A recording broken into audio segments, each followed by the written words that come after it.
Welcome, everyone. Today's session focuses on a conversation on anti-racism, anti-Indigenous racism, and how we can embed these important conversations within our school site improvement. This session was created by our system superintendent, Jacqueline Spence, centrally assigned principal, Tanya Senk from the Urban Indigenous Education Center, Superintendent Debbie Donsky, Principal Liz Holder, centrally assigned principal Alison Game San Vicente, and our equity coach, Rakia Mohammed. Also embedded within this session today are some components from our Ministry of Ontario and their professional learning, focusing on the introduction to anti-racism and anti-discrimination, human rights, and equity in education. I'll now turn it over to Tanya. Hello, everyone, and welcome. We will start with the land acknowledgement. We acknowledge we are hosted on the lands of the Mississaugas of the Anishinaabe, the Haudenosaunee Confederacy, and the Wendat. We also recognize the enduring presence of all First Nations, Métis, and Inuit peoples. We also acknowledge all our relations and our relationship and responsibilities with the land and the air and the water, and also with the treaty partners of the Mississaugas of the New Credit as we continue to walk in a good way together. It is also important that when doing the land acknowledgement in schools, that we have a deep understanding of this responsibility to the land and to our treaty partners and to all our relations, and that it resonates deeply within the hearts and the minds of the people who participate in the land acknowledgement. Thank you, all my relations. Thank you very much, Tanya. So as we work together today, there's a few key messages for all those who will be facilitating this session. The first, we have prepared 3 hours and 15 minutes of conversation, of dialogue, of reflective activities. So embedded in these 3 hours and 15 minutes are opportunities for individual, small group, or whole group reflections. And each time we will provide you with a prompt to pause in order to engage. We're also alerting you that some of the activities you might need to modify based on your working team. So there will be activities that directly speak to school relations, school conditions, school improvement. But we'll also have activities that connect to other sites within the Toronto District School Board and your sphere of influence.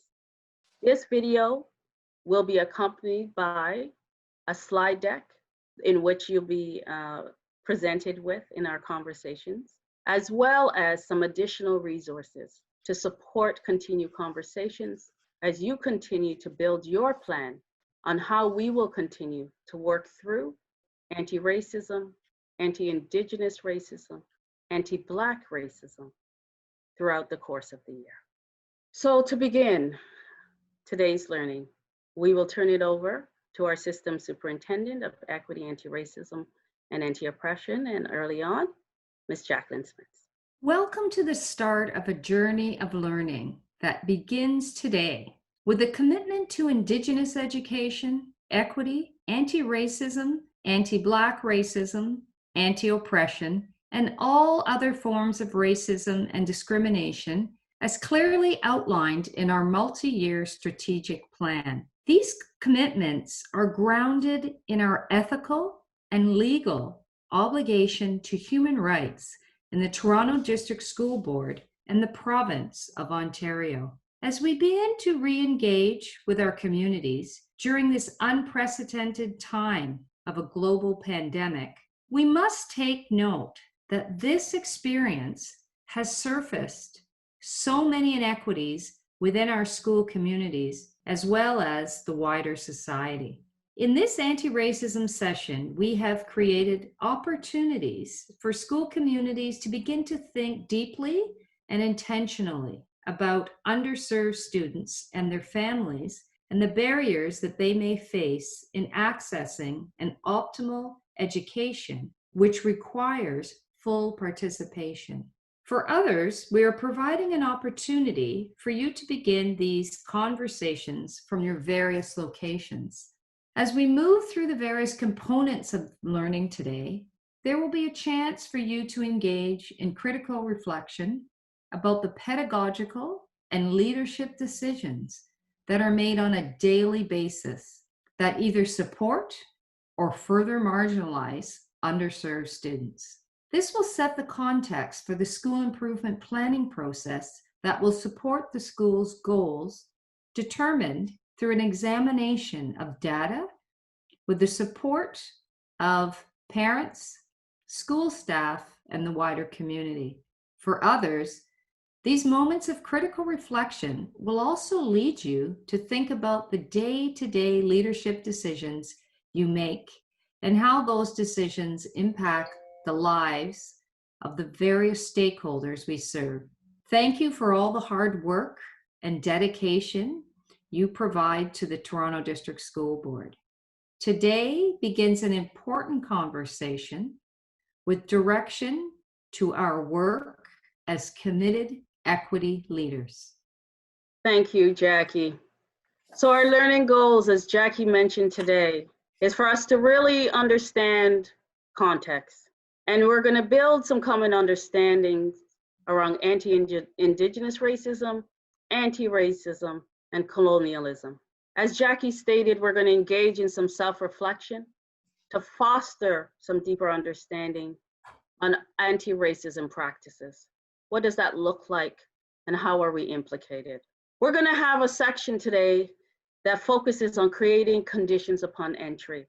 And we're going to talk about how our beliefs, our ideologies, our histories and practices impact the decisions we make and the actions we take. How does it affect student engagement? And we will end on a section that focuses on embedded anti-racism and anti-Indigenous racism in the school improvement process and from the process of our various sites in which we work. So to begin, we just want to remind us about the importance of setting up conditions about talking about race and racism. All of us do not come to this comfortable. In fact, many of us may come from it from life experiences that says talking about race and racism is things that we do not do.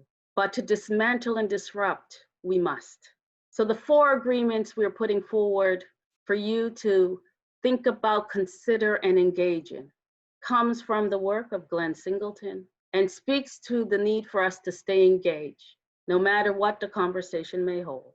To speak our truth and speak it from the I, speak from ourselves, from our own experiences, and to know that talking race and racism means that often we may experience discomfort, but we're going to live in the center of that discomfort because that discomfort takes us to this place called a learning edge. And that is the edge where new learning takes place, where all our thinking moves to a space of disruption.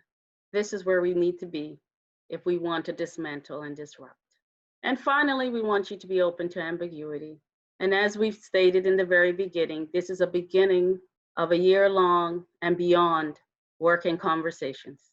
So know that we don't end the conversation today, but we'll continue to engage in this conversation beyond today. And the other conditions where many people know we are pushing for is for us to get to this space where we understand that safety is an illusion, but know that we need to be brave in the moment, courageous in our task, so that we can better position ourselves to accomplish not only our learning goals, but be able to engage in genuine dialogue regarding challenging and controversial topics. So we're asking you to be brave in the moment. We're asking you to take a few moments right now, and as a team, think about what other conditions you would like to insert for yourself so that we can continue to begin our learning today and beyond today. So as we move forward, please take 5 minutes with your team to reflect on these agreements that we have brought forward to you, and to also reflect on any conditions needed to be created in your locations and in your site that continue to help you and will support you in engaging in this work. As we enter section 1, we want you to think about your understanding of context, historical and current day, as it relates to anti-racism, anti-Indigenous racism within the educational practice. We want you to think about what you know, what you don't know, and what you still need to continue to learn. Let's begin our conversation with Tanya and Karen. They will respond to the following 2 questions. Question number 1, how do we begin to define the work of decolonization and anti-racism within a Canadian educational context? Question number 2, how have historic and current experiences continued to disadvantage racialized, Black, and Indigenous students? So we're going to start the conversation with decolonizing and indigenizing education. And it is a major and ongoing process for all of Canada. Current literature demonstrates that significant harm has come to Indigenous students, families, and communities through colonial practices, both historically and currently practiced in education. So I'd like to refer to a report that was done back in 2010 by Dr. Susan Dion, who's an Indigenous scholar who does a lot of work with the Toronto District School Board and the Urban Indigenous Education Centre. The report is called Decolonizing Our Schools, Aboriginal Education in the Toronto District School Board. In this report, the research confirms what Indigenous parents and educators and students already know.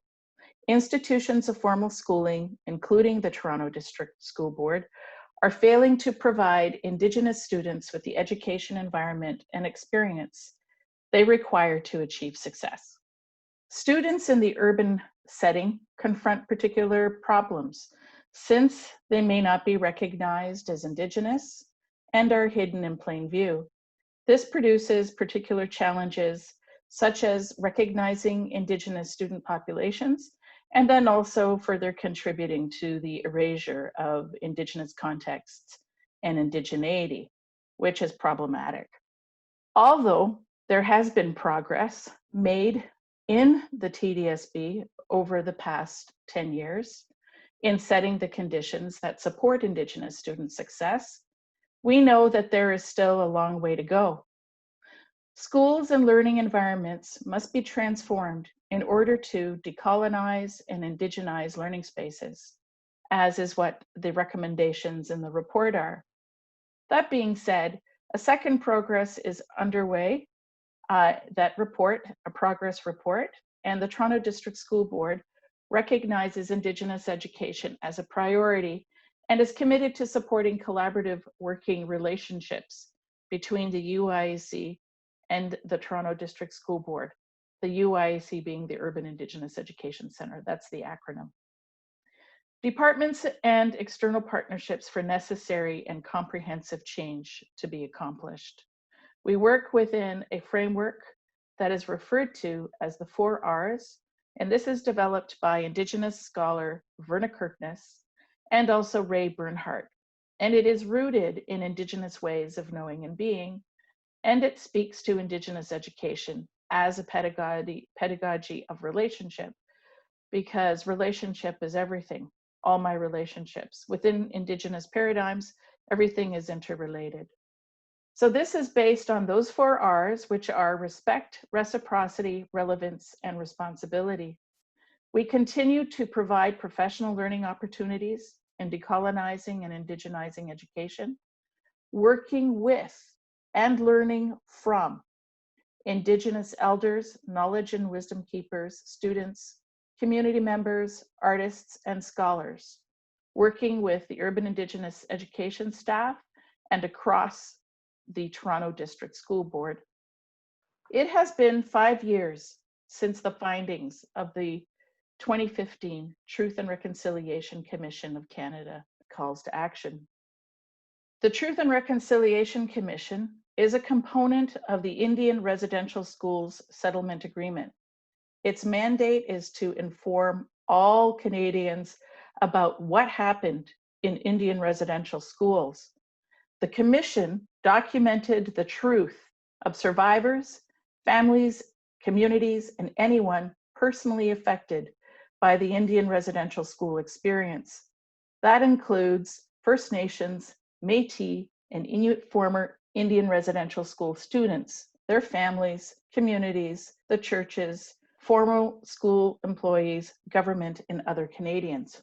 The Truth and Reconciliation Commission identified education as a critical site for the possibilities of Indigenous resurgence. Unethical conduct is amply documented as a specific cause of and a contributing factor to the need for appropriate education with Indigenous populations, working in relationship, and again, learning from and working with is paramount. Keeping in mind that consultation does not necessarily mean consent, and the statement, quote unquote, "nothing about us without us," rings true in order to support Indigenous sovereignty and self-determination. An education based in Indigenous knowledges in order to create effective and ethical educational practices that address this need to reconcile education's harm to Indigenous populations is critical. Effective and ethical education regarding Indigenous cultures, histories, serves to benefit all Canadians. Indigenous education is for all, including teachers, students, and communities. As a whole population, Indigenous peoples face multiple barriers to education, including poverty, access, discrimination, systemic discrimination, ongoing colonial practices, mental health, and intergenerational trauma of the legacy of Indian residential schools. The erasure of Indigenous contexts continues to harm and further marginalize Indigenous students. It is important to disrupt this damaged-centered narrative or construct that pathologizes Indigenous students through a deficit lens and moves to a strength-based lens that is informed by cultural safety and trauma-informed approaches through Indigenous perspectives that includes culturally responsive and relevant pedagogy and continues with cultural safety. Cultural safety requires the practice of shifting the gaze away from Indigenous peoples towards one's own beliefs, practices, and histories, and how this impacts Indigenous peoples. The active practice of cultural safety is an opportunity where educators can see the impact of their own social, political, and historical contexts in their practice. Cultural safety is an approach that considers how social and historical contexts, as well as structural and interpersonal power imbalances, shape educational experiences. As many say, there can be no reconciliation without the truth. As educators, it is necessary to identify the effects of colonialism, both past and present. Colonialism is ongoing, and also to reconceptualize settler-Indigenous relationships with regard to the structural barriers that exist within colonial structures of education and ongoing educational practices, and to find ways to decolonize those structures and practices. The structural colonial barriers that currently exist continue to replicate and reproduce this, and the ongoing colonialism that ignores the ideological control that continues to colonize Indigenous experiences in systems of public schooling. There is no doubt that reconciliation is complex and challenging, and many would say that it has been a failure. However, we must also further consider this within the context of reconciliation and also within the context of further considering reparation and restitution in bettering the relationship What does this require? This needs to be done through Indigenous resurgence in the context of teacher education, and Indigenous resurgence is growing. Indigenous peoples are still here and we are thriving. This is an opportunity that we have to reimagine with our creativity and our innovation and to rethink possibilities of transformation and revision education as a whole.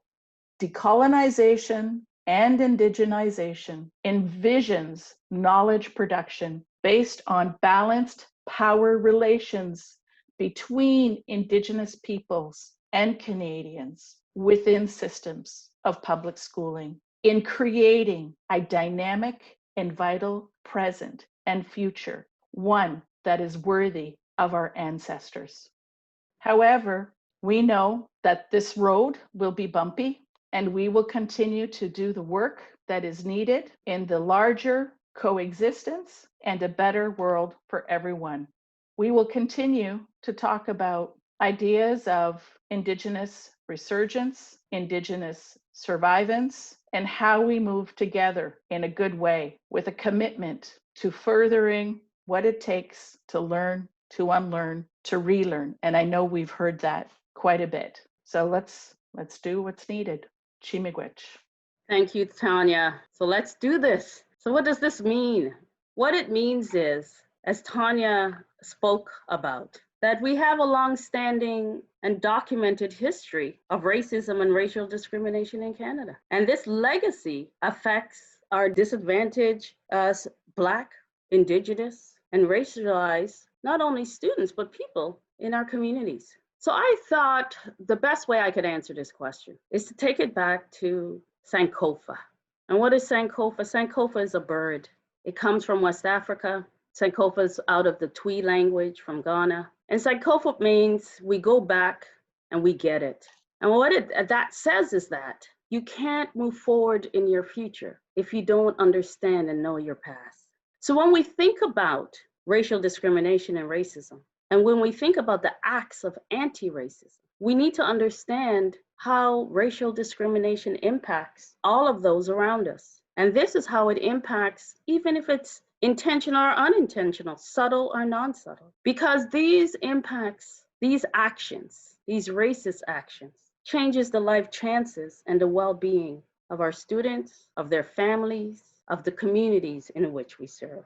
So I want us to think about three things. First, anti-racism exists because racism exists. So we need to think to ourselves, what do I know about race and racism? How comfortable am I? And how do I make sure that I am not enacting racist beliefs and ideologies, which leads to racist actions?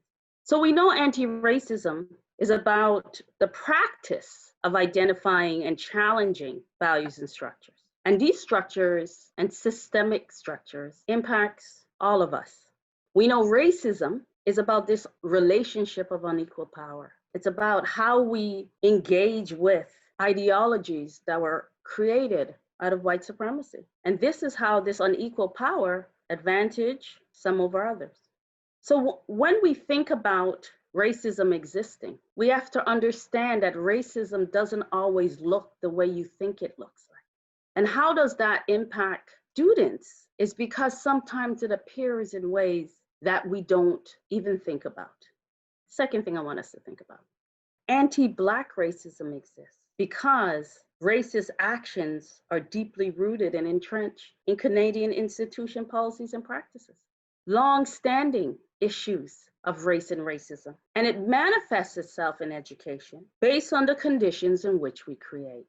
So yes, when we talk anti-racism, we're talking a larger umbrella, an umbrella that sits acts and issues of anti-Asian racism, which we know right now, based on COVID-19 and all that exists within that context, is spiking as we speak. Anti-Semitism, and I can continue and continue to name. But what we want to position ourselves to think about is what are those conditions that we create in all the spaces in which we work, with students, with families, in classrooms, in offices, wherever our sphere of influence is within the Toronto District School Board. So when we think about in classrooms, we think about what is taught or not taught, who is welcome and not welcome, what resources, human or materials, are being used. When we think about the larger Toronto District School Board, we need to consider what languages or accents or vernacular are accepted or not. Who do we hold high expectations for or not? Who is placed in what programs and why? Who is hired or not hired? Where is representation when required? So the third thing I want us to think about relates to the manifestation of racism. And for us to understand that particular groups become racialized and fall under that category of racialization depends on the function they serve to a dominant group, to society. So you can move in and out of race based on how the dominant group sees you. So what I want you to think about is this conceptualization of racism, and think about how it's impacted by long-standing colonization. Colonialism, colonization is this. So what it does, it has formed the way in which we think, behave, and interact. So when we think about individual racism, those racist beliefs, the assumptions, attitude, actions, based on our conscious or unconscious biases and prejudices. How does that disadvantage our students? How does that disadvantage others? Because we act in ways that is rooted in our beliefs that lead us to enact certain ways of operating. And we need to think about that at this moment. How is my own beliefs? Where do they come from? And how do I enact what I am thinking, my pedagogy, my practice based on them? Cultural speaks to this idea of our ideologies.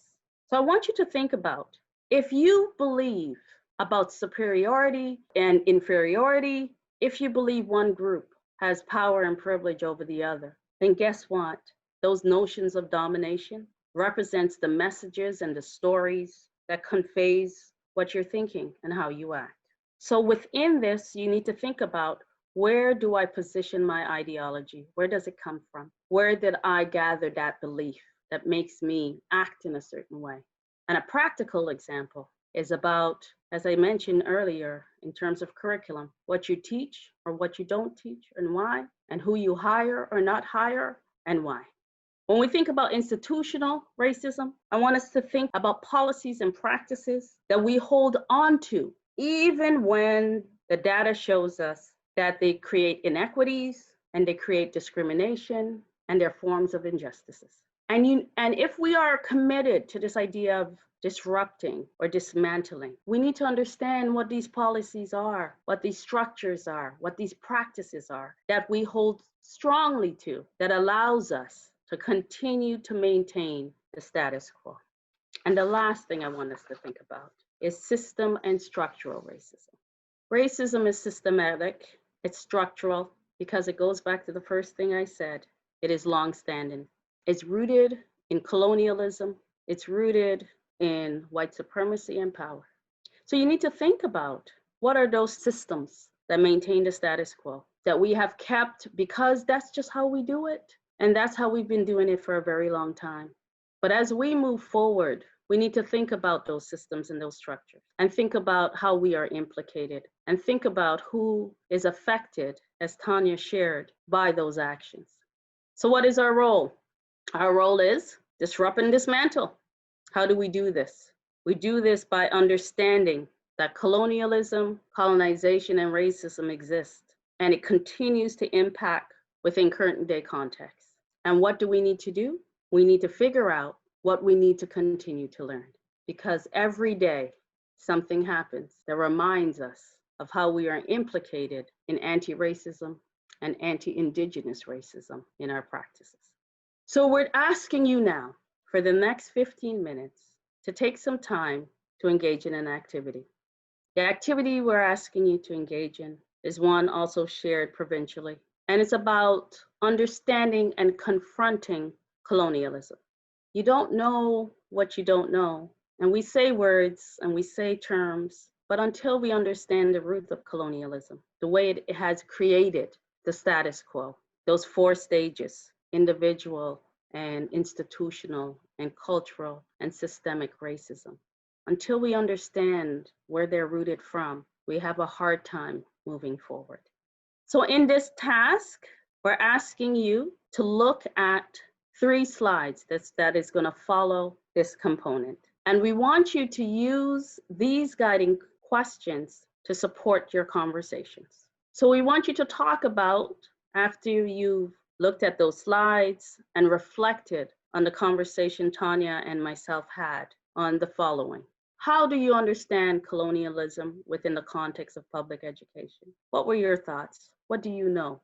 How is colonialism manifested within your school or site of practice? And we want you to think about it as it relates to those different levels of racism that I put forward: individual, cultural, institutional, and systemic structural.